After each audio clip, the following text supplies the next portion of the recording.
ગણિત ધોરણ 8 પ્રકરણ 13 સમપ્રમાણ અને વ્યસ્ત પ્રમાણ ભાગ 6 ભાગ 6 ની અંદર આપણે વ્યસ્ત પ્રમાણ કોને કહેવાય એ સમજવાનું છે અને એને આધારિત સ્વાધ્યાય 13.2 નો પ્રશ્ન 1 ની વાત કરવાની છે। તો સૌ પ્રથમ આપણે સમપ્રમાણ શીખી ગયા કે જ્યારે એક રાશિના મૂલ્યમાં એટલે કે માપમાં વધારો થાય ત્યારે બીજી રાશિના માપમાં એટલે મૂલ્યમાં તેટલા જ પ્રમાણમાં વધારો થાય અથવા એક રાશિના માપમાં ઘટાડો થાય તો બીજી રાશિના માપમાં તેટલા જ પ્રમાણમાં ઘટાડો થાય તો તે બે રાશિઓ સમપ્રમાણમાં છે એમ કહેવાય। ત્યારે વ્યસ્ત પ્રમાણમાં એનાથી ઉલટું હોય છે। આપણને ખબર છે કે ભાઈ પાર્લેનું એક પડીકું લઈએ તો 5 રૂપિયા થાય, બે પડીકા લઈએ તો 10, 3 લઈએ તો 15 ને 4 લઈએ તો 20। જેમ પેકેટની સંખ્યા વધે છે એમ કિંમત પણ વધે છે, એટલે સમપ્રમાણમાં છે। તો વ્યસ્ત પ્રમાણથી ઉલટું હોય છે કે જ્યારે એક રાશિના માપમાં ઘટાડો થાય ત્યારે એટલા જ પ્રમાણમાં બીજી રાશિના માપમાં વધારો થાય અથવા તો એક રાશિના માપમાં વધારો થાય એટલા જ પ્રમાણમાં બીજી રાશિના માપમાં ઘટાડો થાય તો તે બે રાશિઓ વ્યસ્ત પ્રમાણમાં છે એમ કહેવાય। વ્યાખ્યા લખી દઈએ પહેલા, વ્યસ્ત પ્રમાણ કોને કહેવાય, પછી આપણે એનું ઉદાહરણ દ્વારા સમજીએ।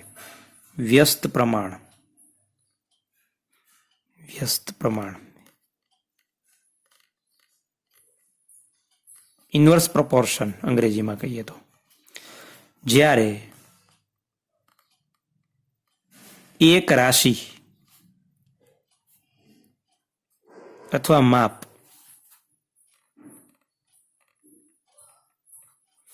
વધે ત્યારે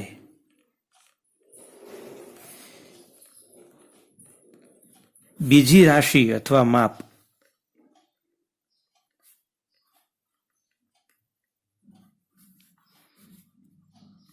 માં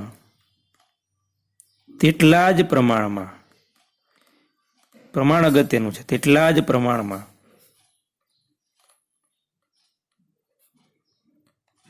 ઘટાડો થાય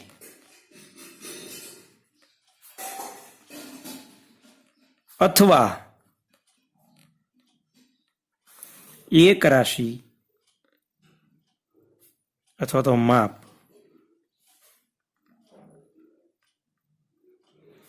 ઘટે ત્યારે બીજી રાશિ અથવા માપ માં તેટલા જ પ્રમાણમાં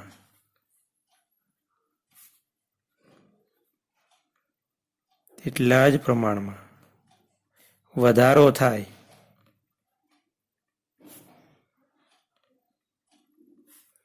તો તે બે રાશિઓ વ્યસ્ત પ્રમાણમાં છે એમ કહેવાય। વ્યસ્ત પ્રમાણમાં છે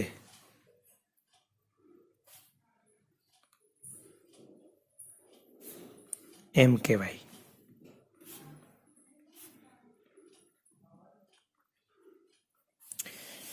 તો હવે જોઈએ આપણે એક ઉદાહરણ વ્યસ્ત પ્રમાણનું।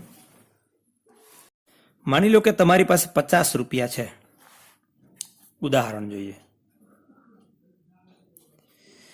એક બિસ્કિટના પેકેટની કિંમત 5 રૂપિયા છે। 5 રૂપિયા આપણે અહીંયા કિંમત લખીએ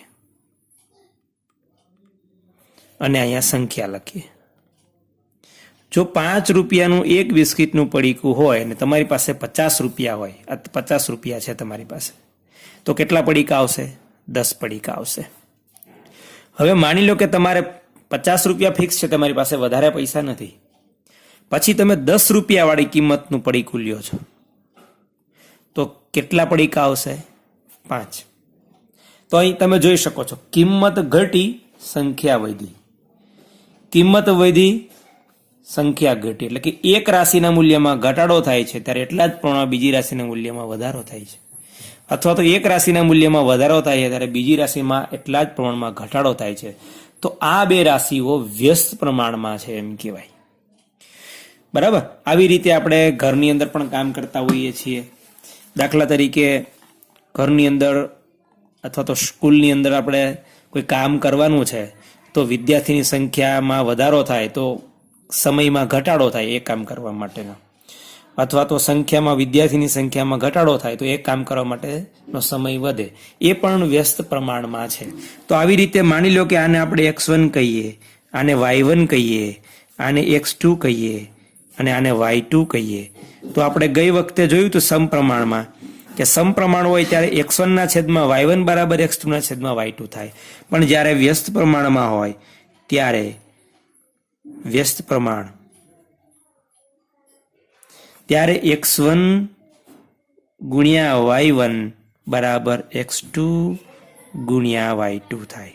એટલે કે આ બેનો ગુણાકાર અને આ બેનો ગુણાકાર સરખો થાય. જો 5 ગુણ્યા 10 50, 10 ગુણ્યા 5 50, એટલે આપણે લખી શકીએ કે 5 ગુણ્યા 10 બરાબર 10 ગુણ્યા 5, એટલે કે 50 બરાબર 50. આમ જ્યારે વ્યસ્ત પ્રમાણમાં હોય બે રાશિઓ ત્યારે આપણે આ સંબંધને યાદ રાખશું. x1 ઇન્ટુ y1 બરાબર x2 ઇન્ટુ y2 બરાબર 3 રાશિઓ હોય તો x3 ઇન્ટુ y3, 4 રાશિઓ હોય તો એટલે રાશિઓ તો બે જ છે પણ એની કિંમતની વાત છે, એને બદલાતું માપ છે.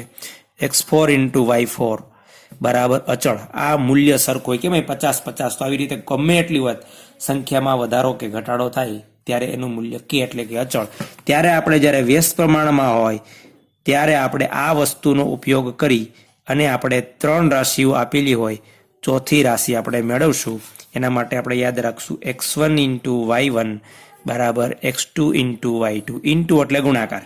x1 ગુણ્યા y1 બરાબર x2 ગુણ્યા y2.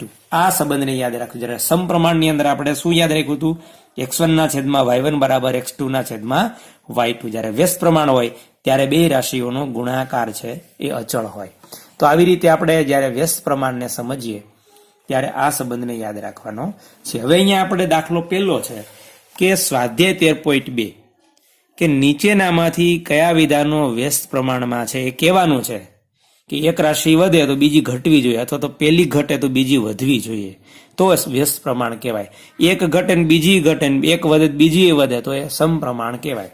આપણે વિધાનને સમજીએ ને પછી આપણે નક્કી કરીએ કે સમપ્રમાણ છે કે વ્યસ્ત પ્રમાણ. જોઈએ કે કોઈ એક કામ છે, કામ ફિક્સ છે, એમાં કારીગરોની સંખ્યા અને કામ પૂરું કરવા માટે લાગતો સમય. હવે આપણને કેટલી ખબર પડે કે કારીગરોની સંખ્યા વધે તો કામ પૂરું કરવા માટેનો સમય ઘટે.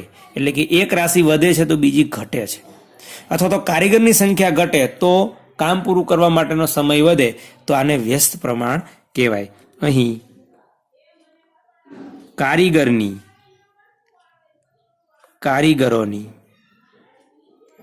સંખ્યા વધે તો કામ પૂરું કરવા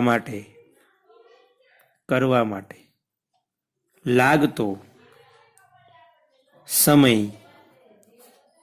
લાગતો સમય ઘટે છે. આનાથી ઉલટું પણ લખી શકીએ કે કારીગરોની સંખ્યા ઘટે તો કામ પૂરું કરવા માટે લાગતો સમય વધે છે. તેથી આપેલ વિધાન વ્યસ્ત પ્રમાણમાં છે.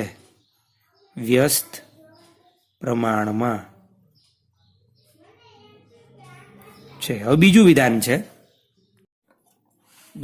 છે કે યાત્રા કરવા માટેનો કુલ સમય અને અચળ ઝડપે કાપેલું અંતર. બહુ અગત્યની વાત છે. એ ઝડપ નથી લખ્યું ખાલી. જો ખાલી ઝડપ લખ્યું હોત તો આપણે અહીંયા વિચાર જ જુદું, અને અહીંયા અચળ ઝડપ છે. એનો અર્થ એવો થયો કે ઝડપ બદલાતી જ નથી. દાખલા તરીકે માની લે 1 કલાકમાં 50 કિલોમીટરનું અંતર કાપે છે તો બીજી કલાકમાં 50નું, ત્રીજી કલાકમાં 50નું, એટલે કે અહીંયા ઝડપ બદલતી નથી. તો કુલ સમય બદલાવાનો નથી, કારણ કે અચળ ઝડપ છે. ખાલી ઝડપ કીધું હોત તો ઝડપ વધે સમય ઘટે, ઝડપ ઘટે સમય વધે, પણ અહીંયા અચળ ઝડપ છે તો આપણે અહીંયા કહી શકીએ કે આપેલું વિધાન છે એ વ્યસ્ત પ્રમાણમાં નથી. અહીં પદાર્થ અથવા તો વસ્તુ અથવા તો વાહન અચળ ઝડપે ગતિ કરે છે. તેથી આપેલ વિધાન આપેલ વિધાન વ્યસ્ત પ્રમાણમાં નથી. ખરેખર તો આ સમપ્રમાણમાં છે, વ્યસ્ત પ્રમાણમાં નથી. કારણ કે ઝડપ અચળ છે એટલે સમય જેટલો વધશે એટલે ઝડપ વધવાની નથી, ઝડપ એટલી રહેવાની છે. અચળ ઝડપ છે ને સમય પણ અચળ જ, એ કંઈ બદલાવાનો નથી. બેમાંથી એકેય રાશિના મૂલ્યમાં વધારો કે ઘટાડો થતો નથી, એટલે આ વ્યસ્ત પ્રમાણમાં નથી. આગળ એક ખેતરનું ક્ષેત્રફળ અને તેમાંથી લીધેલ પાક. હવે આપણને ખબર છે જો ક્ષેત્રફળ વધે એટલે કે જમીન વધે તો એમાંથી લેવાતો પાક પણ વધે, જમીન ઘટે તો તેમાંથી મળતો પાક પણ ઘટે. અહીં ખેતરનું ક્ષેત્રફળ ઘટતા પણ લખી શકે ને વધતા પણ લખી શકે. વધતા તેમાંથી લીધેલ પાકનો જથ્થો વધે છે. એટલે કે એક રાશિ વધે તો બીજી રાશિ વધે છે. તેથી આપેલ વિધાન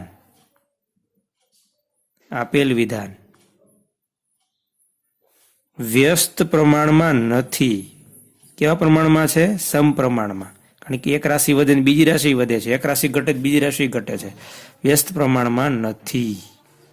આ સમપ્રમાણનું વિધાન છે. ત્યાર પછીનું વિધાન છે એક નિશ્ચિત યાત્રા માટે લાગતો સમય અને વાહનની ઝડપ. બહુ અગત્યની વાત છે. યાત્રાનું અંતર ફિક્સ છે, સમય અને વાહનની ઝડપ કીધું છે, અચળ ઝડપ નથી કીધું. સમય એ વાહનની ઝડપ વધશે તો એના માટે લાગતો સમય ઘટશે. દાખલા તરીકે આપણે અહીંથી અમદાવાદ જવું છે તો આપણે વધારે ઝડપથી વાહન નાખશું તો અમદાવાદ પહોંચવા માટેનો સમય ઘટશે. જો ઓછી ઝડપે વાહન નાખશું તો ત્યાં પહોંચવા માટેનો સમય વધશે. એટલે કે એક રાશિમાં ઘટાડો થાય તો બીજી રાશિમાં વધારો થાય છે. માટે આ વિધાન કેવું છે? વ્યસ્ત પ્રમાણમાં છે. અહીં વાહનની ઝડપ વધતા યાત્રા પૂરી કરવા માટે લાગતો સમય ઘટે છે. તેથી આપેલ વિધાન વ્યસ્ત પ્રમાણમાં છે. વ્યસ્ત પ્રમાણમાં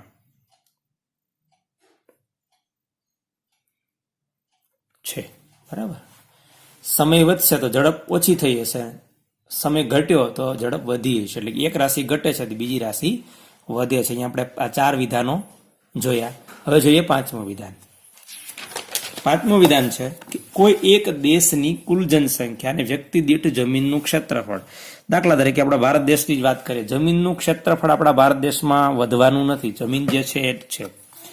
લોકોની સંખ્યા વધશે તો લોકો દીઠ મળતી જમીન ઘટશે. જો વસ્તી ઘટશે એટલે કે લોકોની સંખ્યા ઘટશે તો દરેક વ્યક્તિને વાપરવા મળતી જમીનનું ક્ષેત્રફળ વધશે. તો આપણે કહી શકીએ કે એક રાશિ વધે છે તો બીજી રાશિ ઘટે છે, અથવા તો એક રાશિ ઘટે છે તો બીજી રાશિ વધે છે.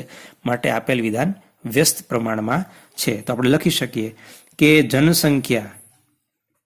જનસંખ્યા વધતા વ્યક્તિ દીઠ જમીન, કુલ જમીનની વાત નથી, વ્યક્તિ દીઠ જમીન, કારણ કે કુલ જમીન તો અચળ છે. વ્યક્તિ દીઠ જમીનનું ક્ષેત્રફળ ઘટે છે. અથવા તો એમ કહી શકીએ કે જનસંખ્યા ઘટતા વ્યક્તિ દીઠ જમીનનું ક્ષેત્રફળ વધે છે. તેથી આપેલ વિધાન વ્યસ્ત પ્રમાણમાં છે. વ્યસ્ત પ્રમાણમાં